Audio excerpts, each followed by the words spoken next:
NBC 15 News at 11 starts now. Now at 11, cars in the ditch and slippery conditions on the road as snow makes its way into our area. How long it's expected to last. Plus an amazing sight, but thousands are evacuating in Chile after this volcano spewed lava and ash this morning. And is he back? Russ Feingold appears as if he wants to try again for the seat he lost to Senator Ron Johnson back in 2010. Good morning, everyone. I'm Ashley Matthews. And I'm Christine Belport. Our big story at 11. Snow is creating some slippery road conditions.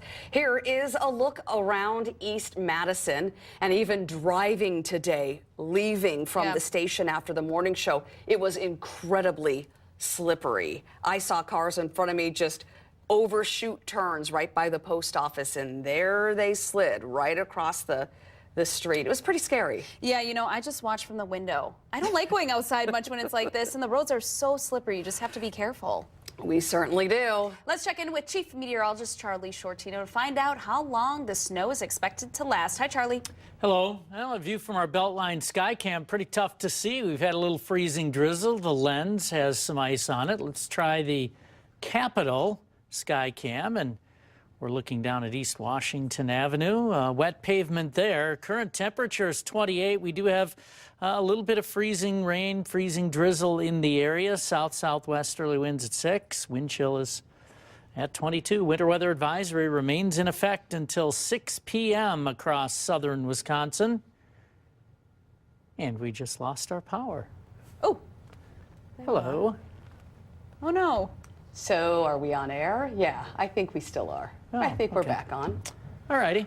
Well, we just lost power in here, but we'll try to get it running for you within the next 5 minutes, and then I will give you the weather forecast. Neat.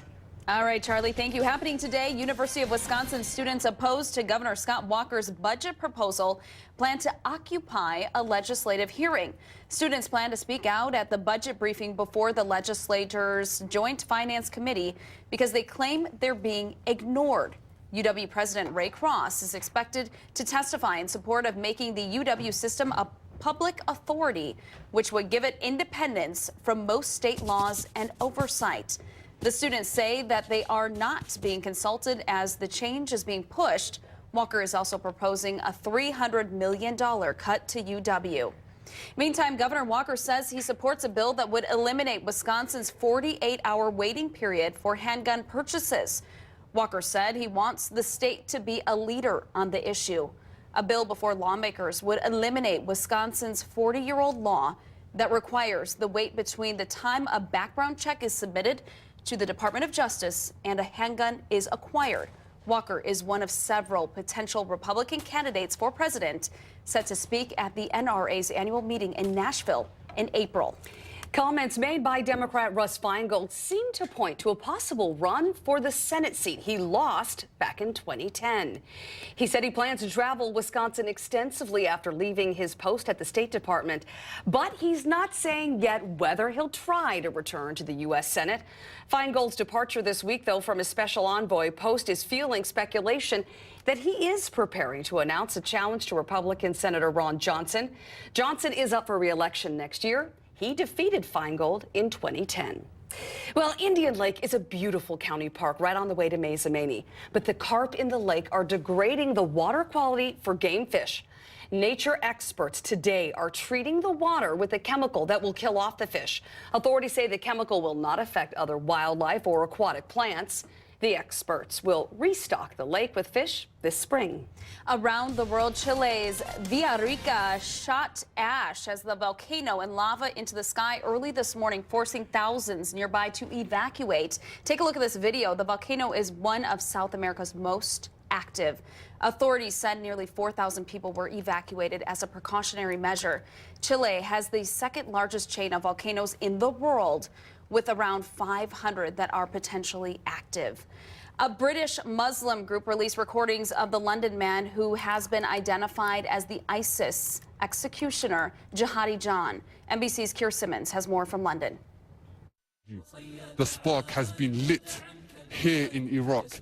It is a voice that has become infamous. He looked at me and he said, I still believe that you're going to Somalia to train. And this is an audio recording of Mohammed Emwazi before he joined ISIS. His accent and speech eerily familiar.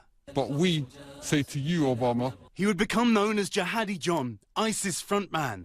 But as a younger man, he was linked to a violent street gang and even connected, through friends, to a terror cell that attempted a suicide bombing in London. In the 2-minute audio recording, edited and released this morning by a campaign group, Emwazi describes an interview with the British equivalent of the FBI. He denies supporting the 9/11 attacks. He started telling me, what do you think of 9/11? I told him, this is a wrong thing. What happened was wrong. You know, what do you want to say? If I had the opportunity for those lives to come back, then I would make those lives come back. But others say British officials may have been right to suspect him.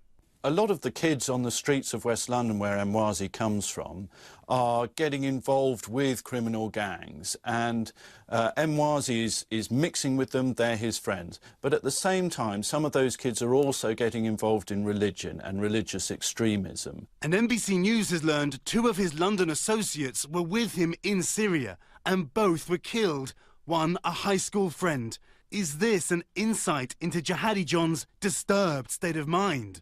Now, we're hearing that Emwazi's family here in London are now in police protection, but a NBC News team in Kuwait, where Emwazi was born, has spoken to a colleague of Emwazi's father. Apparently, he was in tears, he sounded exhausted, and he said, may God take revenge on him, his own son, take revenge on him as he did on us.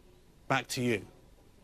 Around the nation now, the House could vote as early as today on a bill to fully fund the Homeland Security Department through the end of this budget year. Speaker John Boehner outlined the situation for GOP members during a closed-door caucus meeting today. The House plans to vote on the bill despite opposition from conservatives who demanded the measure roll back President Obama's changes on immigration. But Boehner told the caucus he was outraged by the president's actions, but that this was the right decision. Hyundai is recalling more than 200,000 vehicles due to a steering problem that could increase a risk of a crash. The recall involves Elantra sedans produced between 2008 and 2010, as well as the 2009 to 2010 Elantra touring hatchbacks. A power steering defect could cause the vehicles to suddenly revert to manual steering. That would require more effort from the driver, particularly at low speeds.